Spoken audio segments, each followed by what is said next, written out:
So the more I'm thinking about this, setting a straight edge up and stuff, let me just brainstorm to y'all for a second so you kind of see how it is. The more I think that it's time, unfortunately, to get rid of all of these bars almost. So we definitely need to set this one like we just discussed. We're gonna set this one, I believe, kind of right here in front of the B-pillar. So instead of cutting these out, we're gonna kind of set it basically right here, just a little bit back so it touches that. It's pretty much gonna fall right here. Then we're gonna set another cross brace at a later date at the end of the rocker panel. So there's gonna be two within this little tiny area, one back here and one here to carry this B-pillar section. And then of course you got your two crosses in the back. You'll have two cross braces in the top up there that will go to the package tray area of the center. So there'll be 2, 4, 6 right here from the B-pillar back. Coming up here is where the floor needs to kind of change. So the trunk is a flat floor, and from the B-pillar back, it's gonna be a flat floor. A-pillar forward, kind of flat floor. So we'll come off of on the A-pillar with a 90-degree piece, just like we did up front, if you recall the first two mounts we did. If not, back up in a video and check them out. And they will pretty much go flat straight across just because of the ease, and then we'll tie all that into the flat. And then we will switch right here to a slope. So we will slope from the rocker up to the frame rail because it's a slight uphill. It's not much, but it is a slight uphill. So we'll kind of have some diamond pieces in here and here that kind of make the entryway slope, and it'll look pretty cool right there. Them are going to depend on kind of the transmission. So I do have the transmission. I'm going to go ahead and give you a little surprise. Y'all don't know about it yet. Videos hasn't even been filmed. We haven't even brought it to the house. I do own it though. It's at the shop. I'm not going to spoil what it is. So in order to do the transmission, we're going to have to cut that out, mock the transmission up. I'm still working on figuring out the bell house and a couple other details, the bell housing for transmission. Basically, where the tail shaft stops is where I want another cross brace across it, because then we'll have an up over piece like that. So I feel like that's going to be strongest, is about where the drive shaft yoke is, and it'll also help if anything ever explodes that there is a floor structure across there to kind of catch it.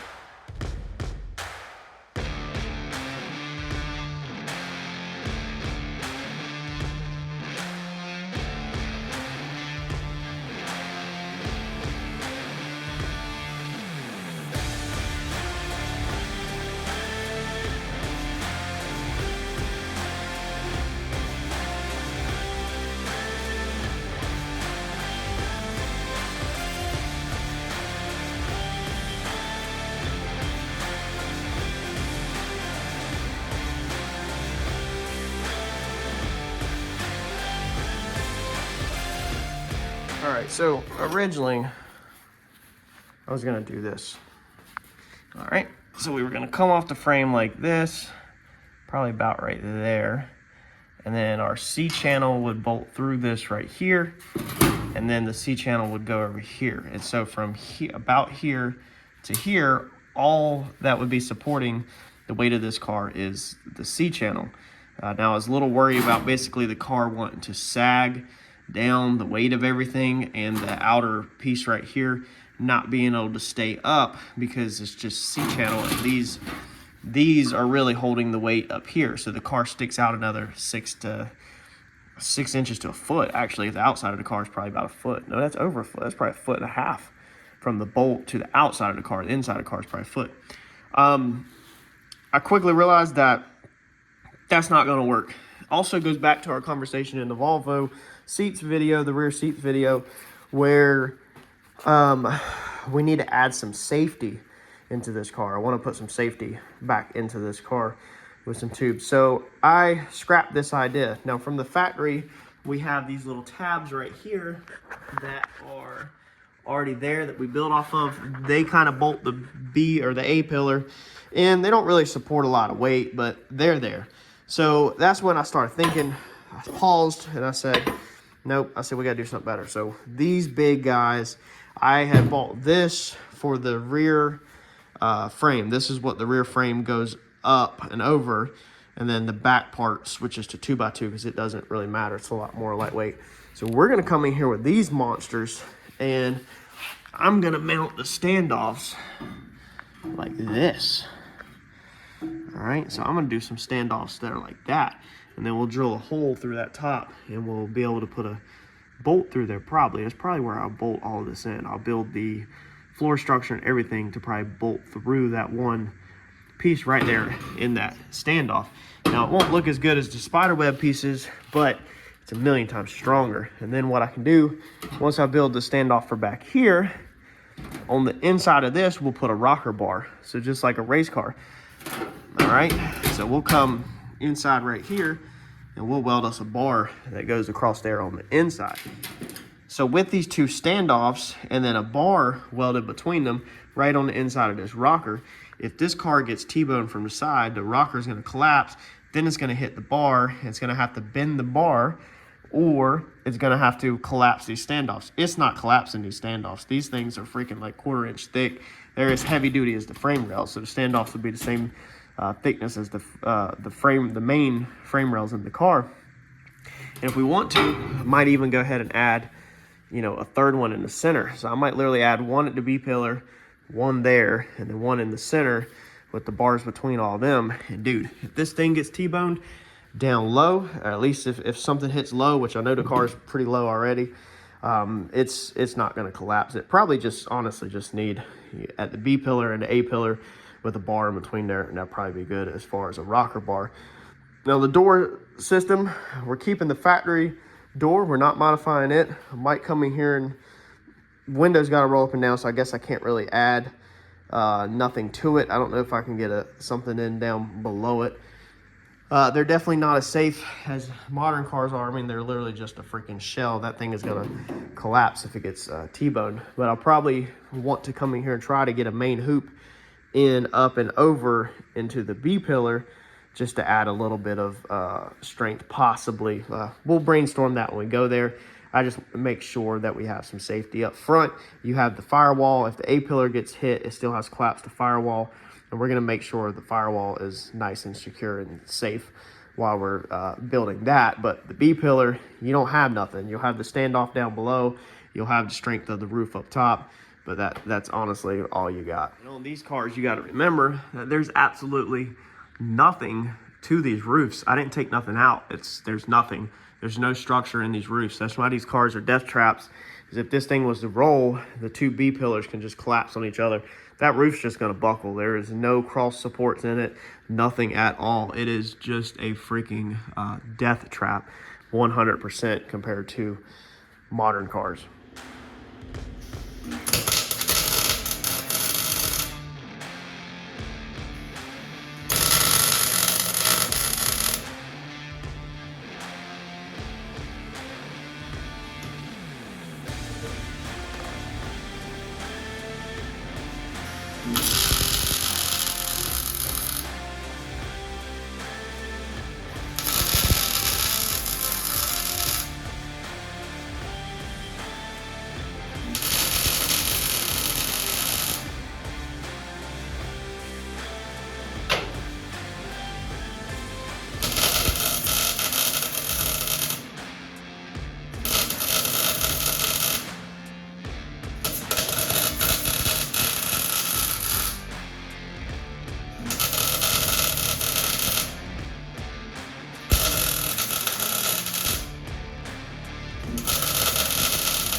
Open this door and let some smoke out. So the first time I messed up bad. So I put the standoff on and I clamped it to the tab. I squared it with my magnets like this, and then I put a magnet underneath it to hold it up, and I burned it in all the way across the top and about a 1/2 inch tack down the side. And then I was like, crap, metal on metal. So that's definitely going to be something that's going to take some getting used to. Just like on the fronts, I don't know if I put a spacer. Yes, I did put a spacer in the fronts when I tacked it. But we have got to remember that every single time we weld the body to the frame, any mounts like that, we've got to have rubber between them. So on the back I used washers, but up here I wanted to go ahead and make sure this is correct. I don't care if I burn the rubber up. Honestly, I can order some more, but I went ahead and put my rubber spacer in there. Now I just tacked it across the top so it didn't have too much heat in it. It started smoking a little bit, but I think it's perfectly fine. I think it'll be fine. Also, I didn't put any primer on the frame. I didn't even grind the frame down. So I would like to, at least when I'm tying into the side of this frame, grind the rust off and put some of this primer on there. And then also like to prime at least up into here. So take it on the bench and just prime the inside of this tube, because we're gonna squirt paint all up in here with the paint gun when this frame's off and just have it where it's literally just running out to coat the inside of this really good. But it's never gonna hurt to blast a little primer on the inside of this part in case your paint doesn't always go up in there. So this whole area right here is primed now, and you know, it's just a lot better result than the way I had it before. The other thing I messed up on was I didn't level it. So I went and grabbed the level and made sure the standoff was level. It was actually so low that I had to grab my bottle jack real fast and jack the inside way up to get it to be level. So it was definitely way wrong the first time. This is a learning curve, just like anything else. When you do something for the first time that you've never done before, it takes a learning curve to try to remember these things. There's a lot to remember that you need to do, such as these rubber spacers. If you mess that up, that could be anywhere from 1/8 to 1/4 of an inch off on your measurements. And if you put them in there after the body's done, that's lifting the body up, you know, about 1/8 of an inch. So which might not be a big deal, but if you didn't do them on 3 of them and you did them on 1 or something, you could then twist the body 1/8 of an inch, and that's never good. So that's the first standoff done. I'm happy with it. I feel a lot better now. I know we were on the seat pan, and it seems like that's how this build goes. It's like we're back there and we want to finish the trunk up, and we're like, well, we can't go up because we don't know where the fuel cell is going to go forward and backwards, so we don't know how we want that wall to look. Let's put our fuel cell in. Well, we can't put our fuel cell in because we don't know where our seat is, so our seat determines where our fuel cell goes forward and backwards. Okay, well, let's put the seat pan in. Well, we can't put the seat pan in because it needs to come forward. These bars are in the way, so we need the floor structure put in. Can't put floor structure in until we build standoffs. So that's just kind of, dude, that's just how some of these roll. And I decided just to jump up here up front because the tabs are already there. And now that I have that, I kind of have a better idea how I want to do this. I think I want to match it the same exact way. A lot of slowdown. So I would say the whole entire Saturday has been spent getting to that 1 8.5-inch standoff, because of everything else that it took to get us to this point. And it's kind of like you keep going downhill. Oops, that's not going to work. Oops, that's not going to work. Oops, that's not going to work. Now we hit the standoffs. We know what's going to work. So now we can start stepping back up. Well, I guess this way, like we're pushing a wrinkle out of a blanket, push it back this way. Then we can do our seat pan, and then that will roll into the fuel cell, and then that will roll into the back wall. And then before you know it, we'll have the whole entire thing together. So on these back standoffs, we need to create a piece off the car to actually, for the car body to sit on with the standoff. If that makes sense. The car body has to bolt to something when you build the standoff. So I'm just simply going to use these. Cut them at a 45. I didn't want it to be too minor or too not strong enough. I want it to actually be slight overkill. I want to kind of build everything slight overkill. Being it's not a race car, we don't have to watch real weight. We need to be watching safety, and why not just overkill it? So these should be perfect. This is pretty thick stuff. This is like 1/4 inch, I think, 1/8 inch. Let me see.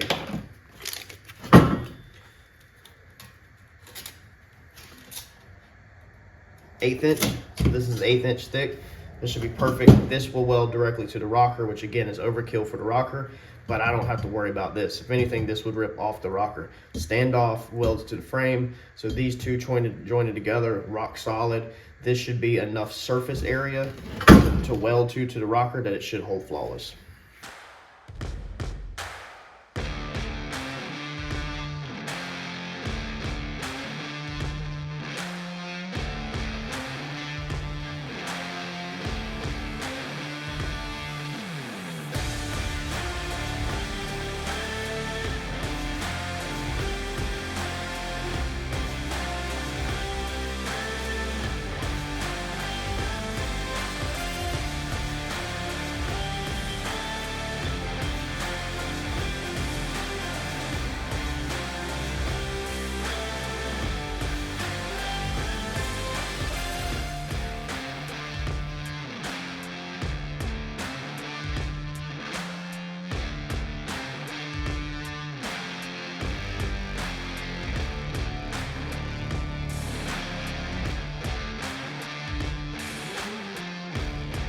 All right, so this is what we come up with. Simple brackets. If I would have thought about this, I always think about stuff later. I would have probably honestly cut off this factory one up front and went back with a one like this, a new one. So I wish I would have thought about that. I guess I still could. There's actually looks like there's room to cut that off and shave that off and put one like this on. Maybe I'll do it when we go into these up here, when we got this bar out the way. Maybe we'll go back and get it then, because I think I still got room up top. But basically that's how it's going to be, is we'll do it like that to the new rocker. We'll put one in here somewhere and then put one on the back. I went ahead and cut all four, because sometimes it's easier to go ahead and cut all four now versus you only cut two and then you move on to something else and you revisit it in a month or two, and now you don't have the same material, the same thickness or whatever to match. So it's easier to go ahead and cut them all. Maybe I should go ahead and cut two more for up there, just so we have them. Now the deciding factor is, where do we mount this thing at? So the seat pan has to go forward. This bar is on the B pillar, all right, like right there. So the seat pan has to come at least flush with this. I'm pretty sure that what will end up happening from the way it looks in the back is that the wall of the back seat will be flush with this. That will actually come off of this at a 90, and the jamb will pretty much be flush all the way across, tied together. And then we will be able to put a bar, I'm thinking now, from this B pillar to that B pillar under the seat pan, okay, to make it, if you get in a side impact T-bone situation, that it physically cannot hopefully collapse the car as easily, because there will be basically a bar like this. So now the question is, where do you place this? Do we place this where it's going to be under the seat, and then in the front of the seat pan we build an access panel that we can get in there to the bolt, okay?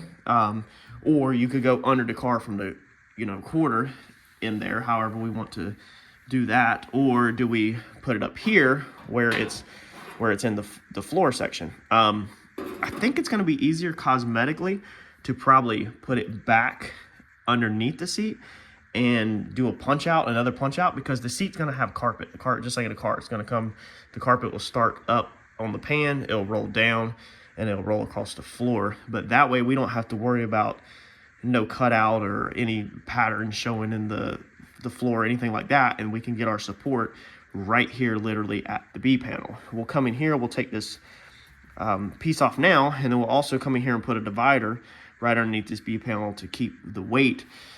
And then everything will just be overall a lot stronger. So I think that's what I'm gonna do. Is I'm gonna put it where it's under the seat, directly off the B panel, the B pillar, and I think that's overall. Man, I just seen we got rust eating us up in here. Not looking forward to the finishing details, like this little bit of rust and stuff when we start actually coming back and finishing this thing out for paint and having to fix stuff like this.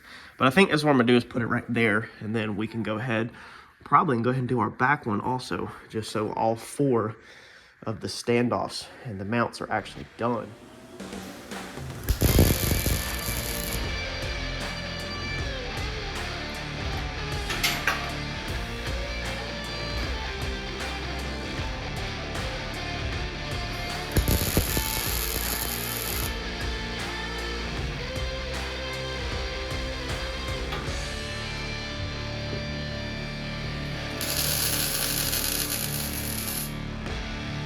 So hopefully now you can see exactly what I was talking about. I did forget the rubber mount again. Well, first off, I forgot to grind the frame again and put primer on it. Had to take it back apart, grind that, put it back together. Then I forgot the rubber spacer, which I ended up using a washer on this one so that it didn't smoke. Had to take it apart, put it back together. So I don't know how many of these it's going to take me to do to remember to put the freaking spacer in there. But dude, this is I'm liking how this turns out. I feel good about this mount. This mount's going to be very strong. When we get the body off the frame, we can go back and do gussets if we want to, or like I said, pipes. Thinking about now possibly 45ing some tubes in here, kind of like a race car floor, or maybe bending a tube like that or something. I don't 100% know yet. Now, this is the reason why I did not weld this rocker panel on, in case I need to get back in there. One thing I have learned is to slow down and not be in a rush to finalize stuff.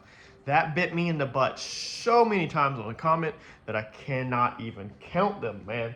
So, advice to you, if you can get your item into mock-up, leave it into mock-up and move on if it is a secure mock-up method. One thing that Uncle Mike has taught me, which I already knew, but he really drove it in the bag, is that after the car is built, it has to be taken back apart. Build the whole car, then take it apart and do all your other stuff. The Comet, we painted that thing before we ever built it. Then we back halved it while it was painted. We front halved it 2 or 3 times. We back halved it 3 times. All while it had the final paint job on it before we started. Before I ever even started building the Comet, literally I final painted it. I just did not wet sand and buff it, which is crazy. I like looking at something that's painted, but you can't always have it your way. Now, as soon as I can get one of these doors painted or something, trust me, I am. So anyway, the whole point of this is please, please, please leave your product in mock-up. Leave your project in mock-up stage. Don't final put it all together if you can avoid it. All right, so being the rockers were clecoed on right here, we were able to pull them back off, go inside and measure this box. I need to put a square inside here. This is not an exact square. This thing is kind of thinner on the inside, it gets bigger on the outside, and there's no way to fold a tape measure and get up in there. So I've used these, which we use these a lot for scribing. If you watch some of the first videos, this is actually mine now. Uncle Mike had let me borrow some, and his are still down there. These are actually mine, and I want to show you something here in a second, but I took this and went inside there and basically got the spread as far as I can reach up in there. All right, so this is gonna get me close to started. I didn't wanna measure the outside because I know the outside is bigger than the inside. So that's about the middle. When we originally did this car, to section this, we basically come here and scribe this equal all over out the pillar, everywhere. Go back and watch some of the first videos on this car if you haven't. Everything's organized in a playlist. This car has its own playlist, everything in order. It's very unique to see some of the methods that we did, including, you know, cutting through here and everywhere. So I purchased a whole box of what I'm going to call old man tools from a recent auction, and I want to go through them with Uncle Mike.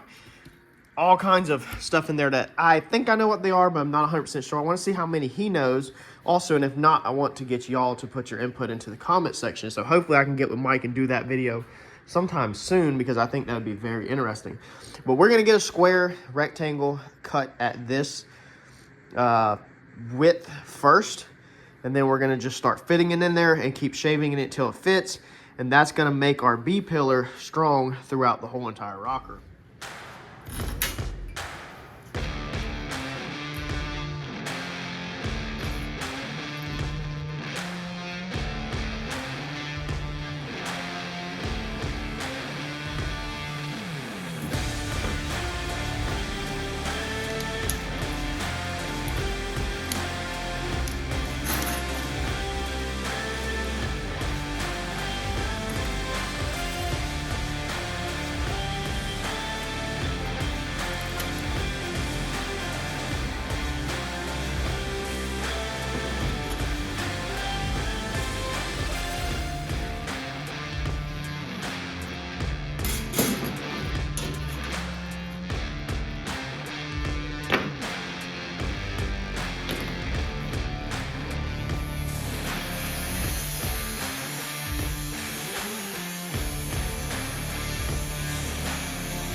All right, well, as you've seen, we got pretty lucky on that one. You only seen the grinder come out one time to make a cut, and the rest of it was just grinding the corners, and it fit freaking perfect. So I'm actually surprised that this box was square, even though I did try my best to make this box square when we built it on the bench. But that's what it looks like. Nothing pretty with the welds, but it holds. So it's in there, and it has now transferred that weight of this B-pillar all the way down through the rocker. So that's creating a box-like structure there.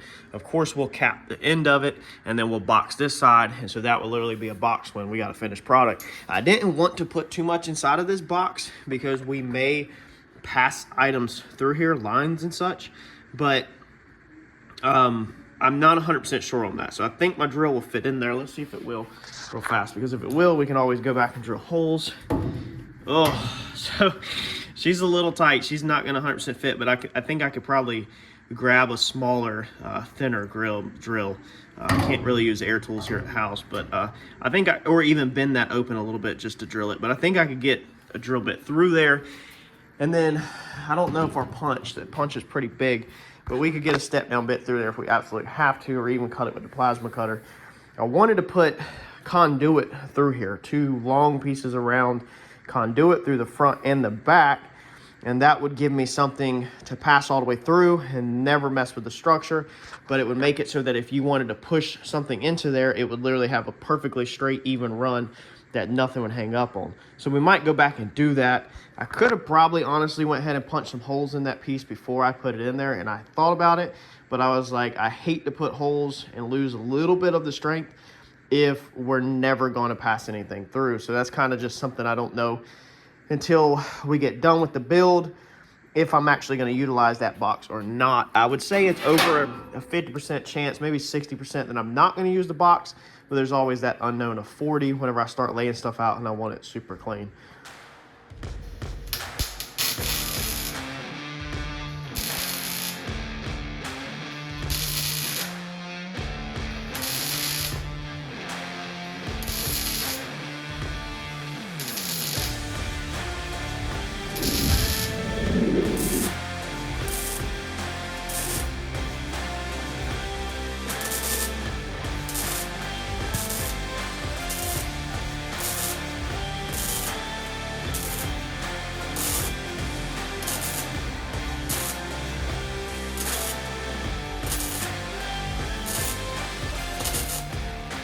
Now I went ahead and finally put a bolt in this front mount. Do you remember when we did that front mount, how we had the discussion about the angled mount and the theory that it preloads the A-pillar to take the weight off of the door?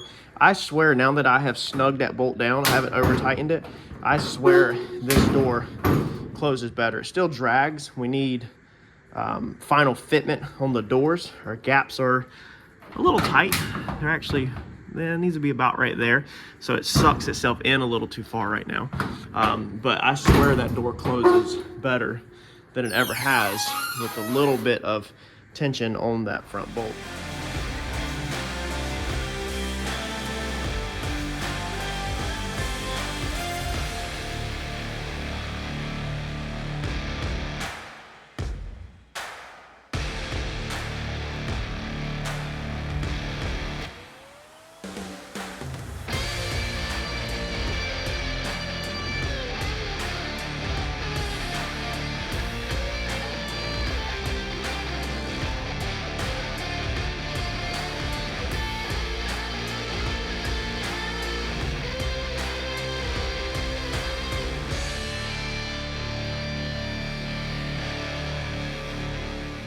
All right, so even though it's not the progress I wanted to make, I'm pretty happy with it. I mean, we completely figured out this whole entire side, got all 3 mounting points with bolts through them, one in the front, one on the A-pillar, firewall, A-pillar, and B-pillar. Back there is not really gonna add any strength. I'm not even sure if I need it, might put it there. But I'm definitely way happier with this repair in here. I decided to go ahead and cut this out. This was the tab that we were saving, and as you could tell, it definitely had rot and cancer in it. I was gonna treat it, but I was like, you know what? I was like, it probably really doesn't have that much strength to it anyway. That's some of the metal that was on the inside right there that we cut off. But man, this is way better. So originally, this was gonna bolt to here, and that was going to keep that inner structure. But now, because from the factory it wasn't welded from the factory, this inner structure right here was not welded to your factory rocker. So this allowed us now to attach this inner B-pillar metal, because this is technically the interior piece of metal. This is part of the B-pillar. It's actually broke all the way around, and it was not welded to the original rocker. I welded this to this new rocker before we welded this tab on. So welded the inner B-pillar to the new rocker, and then put the tab there and welded everything all together again. So now all of this is tied together. We got to finish it up in here with something, but I imagine that once the sheet metal from the floor comes in there, that all of this will get welded fine. So we're not going to get too obsessed with that gap right now.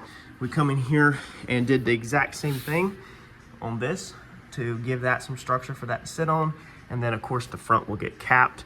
I made sure to put that at a 90 in there, just like that one's at a 90. That way if I decide to run anything pass through, it's straight. Originally I was going to put it on the angle that this was on, but then I was like, nah, I changed my mind and put it more where it falls back like here. So it kind of catches the weight from here and the front corner. But yeah, that's solid right there, man. So no real complaints. I think I'm gonna take a break. I wish that I was done with that side too, because we could cut bars out, but honestly I might just not get it this weekend. It's Sunday afternoon, about 2 o'clock almost, but man, you can't be more happier than when you figure something out. And this is cool because literally as soon as we get that side, the standoff's done and the mounts on there, we can cut all of these bars out.